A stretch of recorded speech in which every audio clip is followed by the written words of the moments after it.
মা ইয়াফআলুল্লাহু বিআযাবিকুম, তোমাদেরকে আযাব দেওয়া আমি আল্লাহ তাআলার কি দরকার? মা ইয়াফআলুল্লাহু বিআযাবিকুম ইন শাকারতুম ওয়া আমানতুম, তোমরা যদি আমার প্রতি ঈমান আনো এবং শুকরিয়া আদায় করো, এজন্য প্রত্যেকটা কাজে আমরা শুকরিয়া আদায় করব। আল্লাহ তাআলা আমাকে হাত দিয়েছেন, পা দিয়েছেন, এটা শুকরিয়া আদায় করতে হবে। আলহামদুলিল্লাহ মাধ্যমে জবানে শুকরিয়া আদায় হবে। কিন্তু আল্লাহ তাআলা অঙ্গ প্রত্যঙ্গ দিয়েছেন, হাত দিয়েছেন, পা দিয়েছেন, চক্ষু দিয়েছেন, এই চক্ষু শুকরিয়া আদায় করতে চাও, আল্লাহ তাআলা যেগুলো নিষেধ কাজ করছেন, নিষেধ যেগুলো দেখার যেটা নিষেধ করছেন, এগুলো দেখা যাবে না। আল্লাহ তাআলার মসজিদ দেখতে হবে, আলেম ওলামাদের চেহারা দেখতে হবে, কোরআন দেখে দেখে করতে হবে, তাহলে চোখের শুকরিয়া আদায় হবে। এই হাত দিয়ে যদি ভালো কাজ করা যায়, হাতের শুকরিয়া আদায় হবে। পা দিয়ে যদি শুকরিয়া আদায় করতে চাও, আলহামদুলিল্লাহ মাধ্যমে শুকরিয়া আদায় হবে না। এই পা দ্বারা ওয়াজ মাহফিলে দেখতে হবে, মসজিদে দেখতে হবে, ভালো ভালো কাজের মধ্যে এই পা অগ্রসর করে দিতে হবে। তাহলে তোমার এই পায়ের মাধ্যমে পায়ের শুকরিয়া আদায় হবে। তাহলে পায়ের শুকরিয়া আলহামদুলিল্লাহ মাধ্যমে হবে না, জবানের শুকরিয়া যদি আলহামদুলিল্লাহ মাধ্যমে করলাম, চোখের শুকরিয়া আলহামদুলিল্লাহ মাধ্যমে করলে হবে না, হাতের শুকরিয়া আলহামদুলিল্লাহ মাধ্যমে করলে হবে না। আল্লাহ তাআলা যে আদেশ করেছেন, এই আদেশ কোন মানতে হবে, যা নিষেধ করেছেন তা থেকে আমাদেরকে বিরত থাকতে হবে। যে আয়াত তেলাওয়াত করেছি, আল্লাহ রাব্বুল আলামিন জানান, ইয়া আইয়ুহাল্লাযীনা আমানু তুবু ইলাল্লাহি তাওবাতান নাসুহা।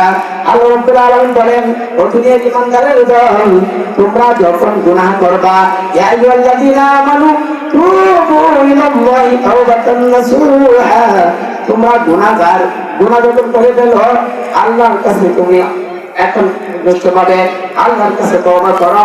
তোমরা যদি তওবা করতে পারো, আল্লাহ রাব্বুল আলামিন বলেন, আসা রাব্বুকুম আইয়াগফিরা আনকুম সাইয়্যাতিকুম, আশা করা যায় তোমাদের গুনাহ খাতাকে আল্লাহ তাআলা মাফ করে দিবেন।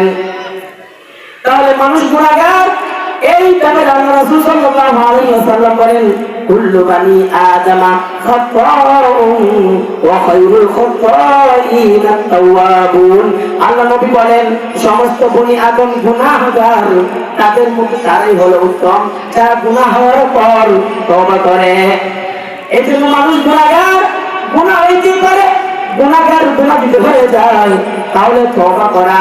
আল্লাহ নবী বলেন, সমস্ত মানুষ হলো গুনাহগার, সমস্ত বনি আদম গুনাহগার, তাদের মধ্যে তারাই উত্তম যারা গুনাহ হওয়ার পর তওবা করে। আল্লাহ নবী অপর এক হাদিসে বলেন, তোমরা যদি গুনাহ হয়ে যায়, যদি তওবা করো, কামা সাল্লাইতা আলা ইব্রাহিম ওয়া আলা আলি ইব্রাহিম ইন্নাকা হামিদুম মাজিদ। اللهم بارك على محمد وعلى آل محمد كما باركت على إبراهيم وعلى آل إبراهيم إنك حميد مجيد. سبحانك لا علم لنا إلا ما علمتنا إنك أنت العليم الحكيم. رب اشرح لي صدري ويسر لي أمري واحلل عقدة من لساني يفقهوا قولي.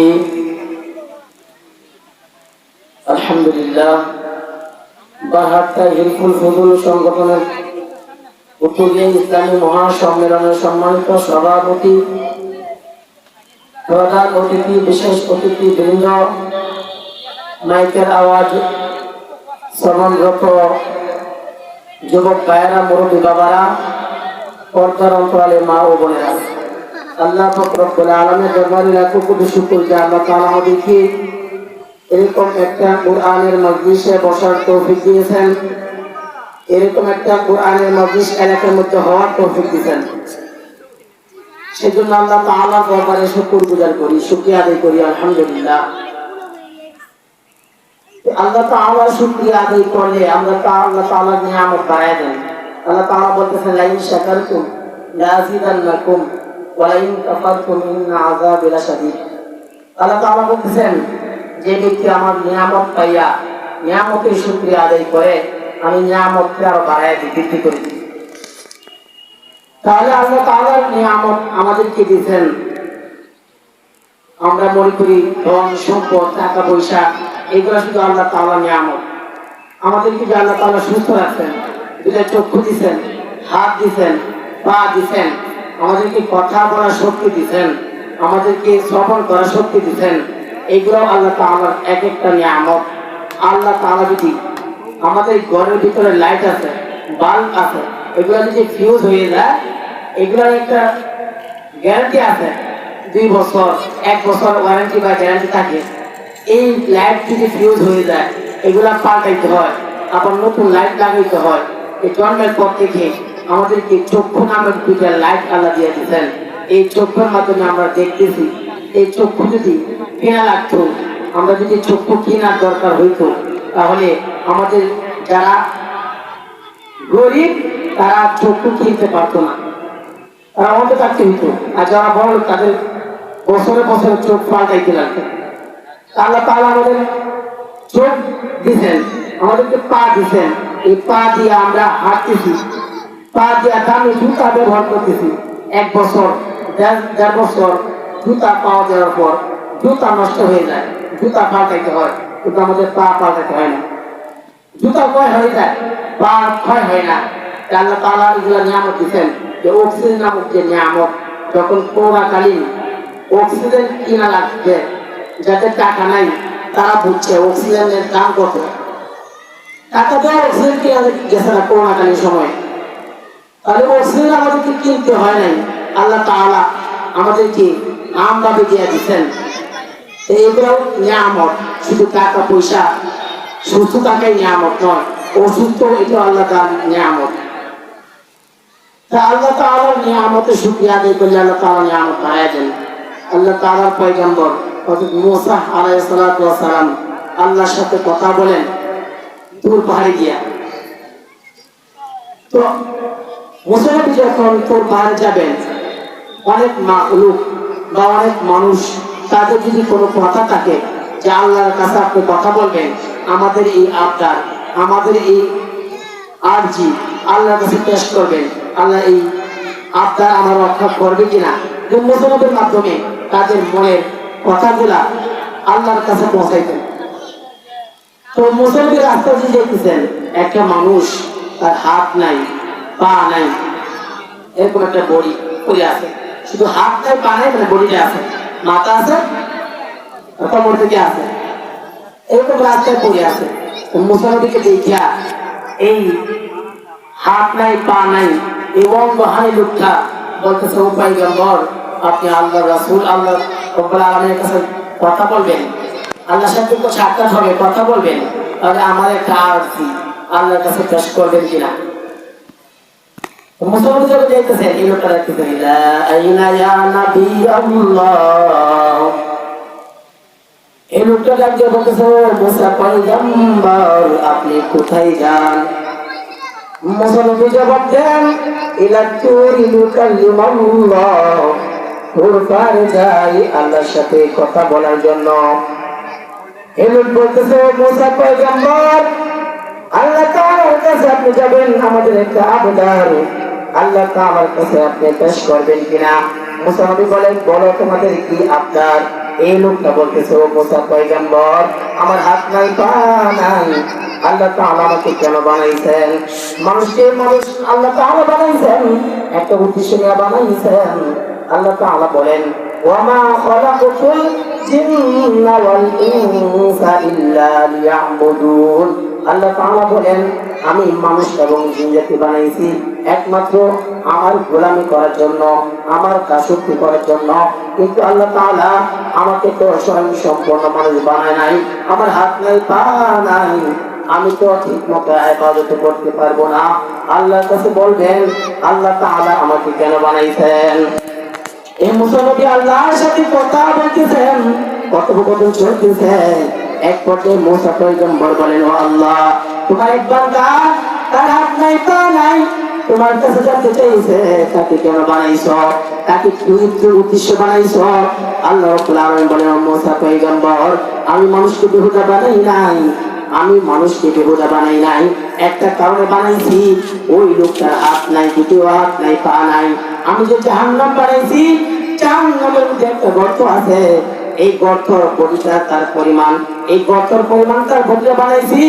জাহান্নামের গর্ত ভরাট করার জন্য বানাইছি, আমি তাকে বেহুদা বানাই নাই।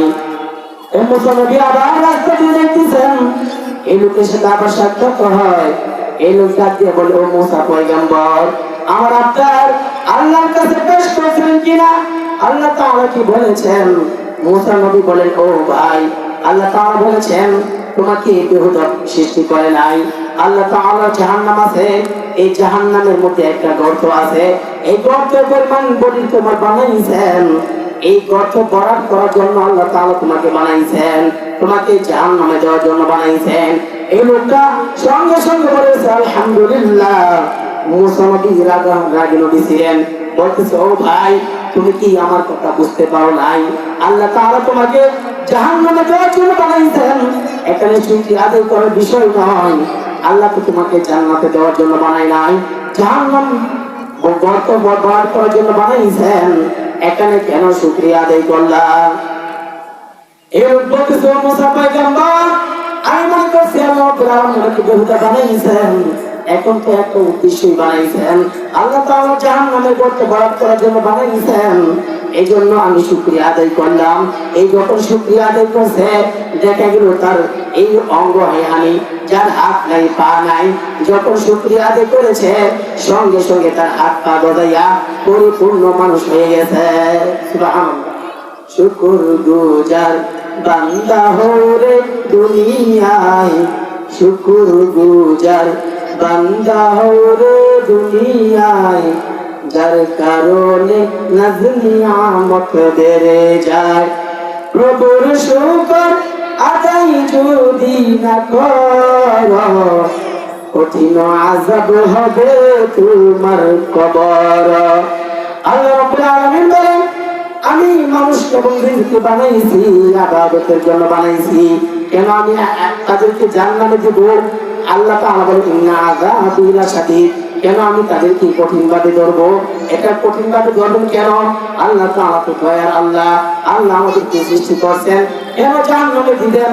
আমরা যারা বাবা আছি, সন্তানদেরকে মাঝে মাঝে শাসন করি, যারা শিক্ষক আছে, টিচার আছে, ছাত্রদেরকে শাসন করে, এর মানে এই নয় যে ছাত্রদেরকে শুধু মারা বা সন্তানকে বা মা বাবা মারা এটা তাদের পেশা। কেন মারে? সন্তান যখন মা বাবার কথা শুনে না, অবাধ্য হয়ে যায়, তখন মাঝে মাঝে শাসন করে। উস্তাদের কথা, টিচারের কথা যখন ছাত্র শুনে না, তখন মাঝে মাঝে তাকে পিটায়। এই জন্য এটা তার পেশা নয় যে ছাত্রদেরকে মারা, মা বাবার পেশা নয় সন্তানকে আঘাত করা। কেন করে? যখন মা বাবা রাগান্বিত হইয়া সন্তানকে আঘাত করে, তখন আফসোস করিয়া বলে, ও বাচ্চারা, তোমাদেরকে শাস্তি দেওয়া, তোমাদেরকে মারার কি দরকার ছিল? তোমরা যদি উল্টা পাল্টা না করতা, তোমাদেরকে মারা দেওয়ার দরকার ছিল না। আল্লাহ তাআলা বলেন, মা ইয়াফআলুল্লাহু বিআযাবিকুম ইন শাকারতুম ওয়া আমানতুম। আল্লাহ তাআলা বলেন, ও ঈমানদারের দল, মা ইয়াফআলুল্লাহু বিআযাবিকুম, তোমাদেরকে আযাব দেওয়া আমি আল্লাহ তাআলার কি দরকার? মা ইয়াফআলুল্লাহু বিআযাবিকুম ইন শাকারতুম ওয়া আমানতুম, তোমরা যদি আমার প্রতি ঈমান আনো এবং শুকরিয়া আদায় করো।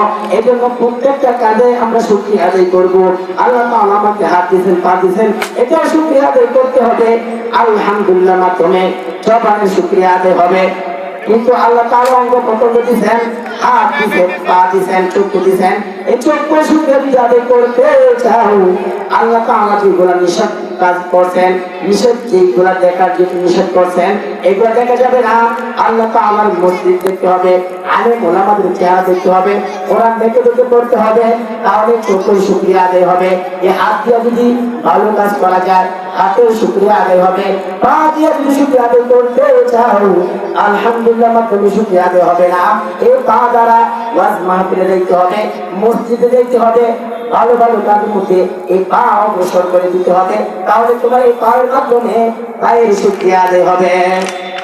তাহলে পায়ে শুকরিয়া আলহামদুলিল্লাহ মাধ্যমে হবে না, জবানের শুকরিয়া শুধু আলহামদুলিল্লাহ মাধ্যমে করলাম, চোখের শুকরিয়া আলহামদুলিল্লাহ মাধ্যমে করলে হবে না, হাতের শুকরিয়া আলহামদুলিল্লাহ মাধ্যমে করলে হবে না। আল্লাহ তাআলা যে আদেশ করেছেন এই আদেশ কোনখান করে মানতে হবে, যা নিষেধ করেছেন তা থেকে আমাদেরকে বিরত থাকতে হবে।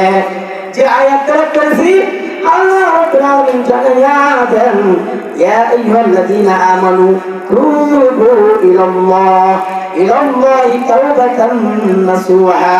আল্লাহ রাব্বুল আলামিন বলেন, ও দুনিয়ার ঈমানদারের দল, তোমরা যখন গুনাহ করবা, ইয়া আইয়ুহাল্লাযীনা আমানু তুবু ইলাল্লাহি তাওবাতান নাসুহা, তোমরা গুনাহ যখন করে ফেলো আল্লাহর কাছে তুমি এখন নিশ্চয়ভাবে আল্লাহর কাছে তওবা করো। তোমরা যদি তওবা করতে পারো, আল্লাহ রাব্বুল আলামিন বলেন আসা রাব্বুকুম আইকাফির আনকুম সাইয়্যাতিকুম, আশা করা যায় তোমাদের গুনাহ খাতাকে আল্লাহ তাআলা মাফ করে দিবেন। তাহলে মানুষ গুনাহগার, এই ব্যাপারে আল্লাহ রাসূল সাল্লাল্লাহু আলাইহি ওয়াসাল্লাম বলেন কুল্লু বানি আদামা খাতাউন ওয়া খায়রুল খাতাইনা আত-তাওয়াবুন। আল্লাহ নবী বলেন সমস্ত বনি আদম গুনাহগার, তাদের মধ্যে তারাই হলো উত্তম যারা গুনাহ হওয়ার পর তওবা করে। এজন্য মানুষ গুনাহগার, গুনাহ হইতে পারে, গুনাহগার গুনাহ দিতে হয়ে যায়, তাহলে তওবা করা। আল্লাহ নবী বলেন সমস্ত মানুষ হলো গুনাহগার, সমস্ত বনি আদম গুনাহগার, তাদের মধ্যে তারাই উত্তম যারা গুনাহ হওয়ার পর তওবা করে। আল্লাহ নবী অপর এক হাদিসে বলেন তোমরা যদি গুনাহ হয়ে যায় যদি তওবা করো। তারপর সূরা এই কাপড় চুরি করার পর এই মেয়ের সাথে ওর মধ্যে কাজ করলো লাশের সাথে। যেমন আমাদের বাংলাদেশেও এরকম মহা মস্তিষ্ক আছে। আমাদের নেত্রকোনার এই ঘটনা, একটা ছেলে নেত্রকোনার ঘটনা, একটা ছাগলের সাথে অপকর্ম হচ্ছে, পুলিশ ধরছে।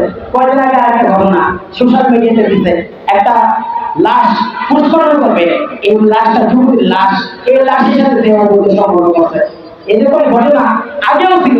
এই লোকটা এরকম চুরি করছে, এমন ভাবে কান্নাকাটি করতেছে, হযরত ওমর রাদিয়াল্লাহু তাআলা আনহু কান্নাকাটি দেখিয়া সে নিজেও কাঁদতেছে।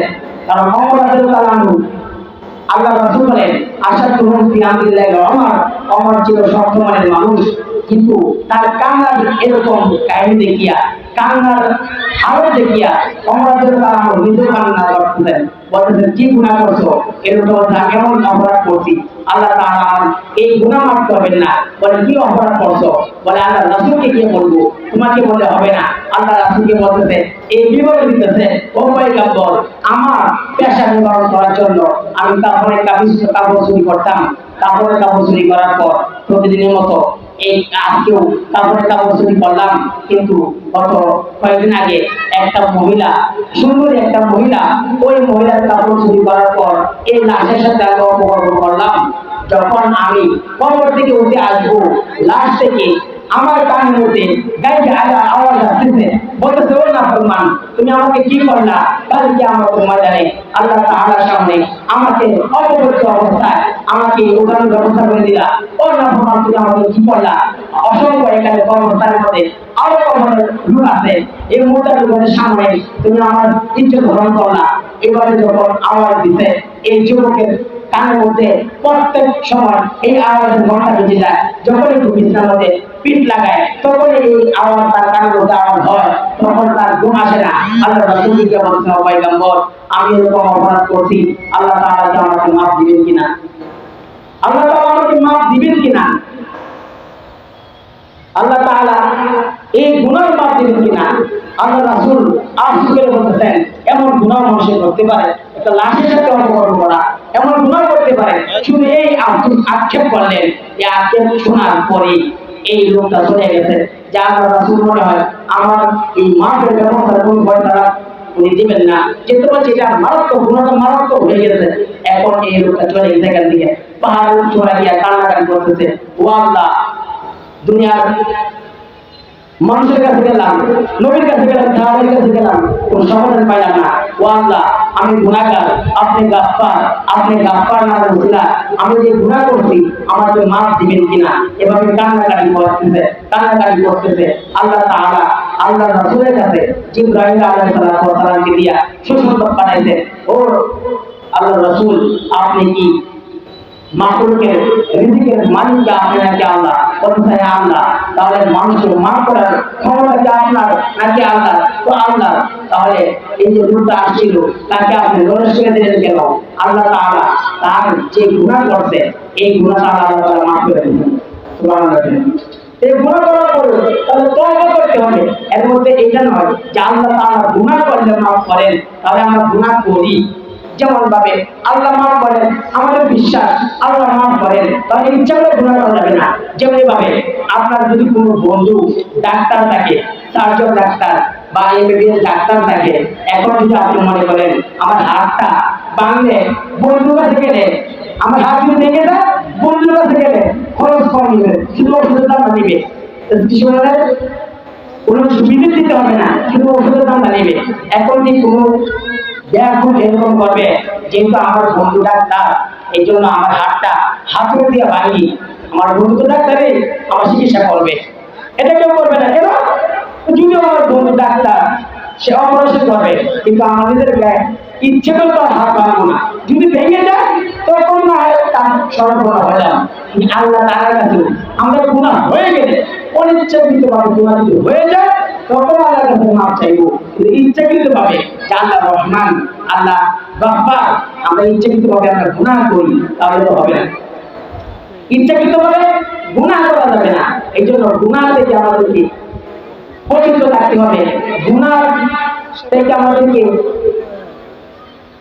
গুনার কাজা যেন আমাদের শরীরের মধ্যে না লাগে এমন ভাবে ভাবতে হবে। এই গুনার মাধ্যমে মানুষের আত্মা নাবাদ হয়। এই গুনার মাধ্যমে কলম একটা পরিষ্কার জিনিস, এটা আমাদের ময়লা জমে, এই ময়লা জমতে জমতে এই কলমটা পরিষ্কার থাকে না, সাদা থাকে না, এটা কালো হয়ে যায়। আল্লাহ রাসূল বলে সব জিনিস পরিষ্কার করার জন্য মেডিসিন আছে, তারপর যদি ময়লা হয়ে যায় সাবান বা সোডা পাউডার লাগাও, পরিষ্কার হয়ে যাবে। লোহা যদি জঙ্কার ধরে ওটার মধ্যে আগুন দিয়ে ঘোরাও, এটা জং পরিবর্তন হয়ে যাবে। যদি তোমার শরীরের ময়লা ধরে ওটার মধ্যে পানি লাগাও, শরীরের রং ঠিক হয়ে যাবে। তো সব জিনিসের পরিষ্কার করার জিনিস আছে। দাগ না থাকে রেল দিয়ে বসে যাও, এই দাগগুলো হবে। তাহলে অন্তর যদি ময়লা হয় এটা সাবান দিয়ে পরিষ্কার হবে না, এটা সোডা খাইলে মনে করেন যে আমি সাবান বা সাবান আমি পানি গুলাইয়া আমি খাইলাম যে আমার কলম পরিষ্কার হয়ে গেল, কিন্তু এটা না। আল্লাহ রাসূল বলেন এই কলম যদি পরিষ্কার করতে চাও জিকিরের মাধ্যমে তোমার কলমকে পরিষ্কার করবা। এই জন্য আমাদের গুনাহ হয়ে গেলে আল্লাহর কাছে তওবা করা, আল্লাহ তাআলার কাছে তওবা করা, তওবা করে আল্লাহ তাআলার দিকে ফিরে আসা, এই তওবা এবং ইস্তিগফার, এই তওবা করে কি লাভ? ইস্তিগফার কি লাভ? ইস্তিগফার বলে আল্লাহ রাব্বুল আলামিন বলেন ফাকুল ইস্তাগফিরু রাব্বাকুম ইন্নাহু কানা গফফারা। যদি ইস্তিগফার করা হয়, ইস্তিগফার বললে ফাকুল ইস্তাগফিরু রাব্বাকুম ইন্নাহু কানা গফফারা, আল্লাহ তাআলা বলে আমি গফফার, আমি তার গুনাহকে মাফ করে দেব। আল্লাহ তাআলা বলেন আসমান থেকে আমি মুষলধারে বৃষ্টি নাযিল করব।